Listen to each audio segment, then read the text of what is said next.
Myślę sobie przez przekorę i głupotę, wiele słabych rzeczy robię i na więcej mam ochotę.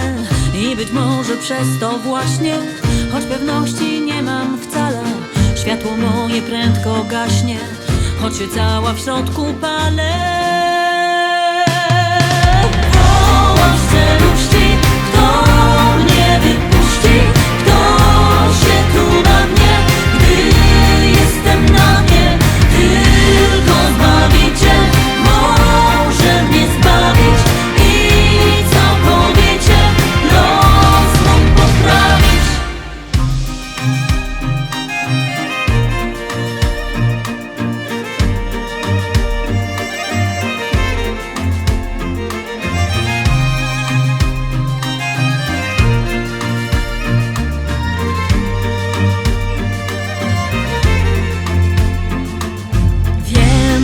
Trzeba coś wykonać, ale nie wiem co konkretnie, co mi nie pozwoli skonać, co cierpienie moje przetnie, co by było pewnym gestem, znakiem, że ratunku chciałam, że gotowa na to jestem, całą duszą oraz ciałem.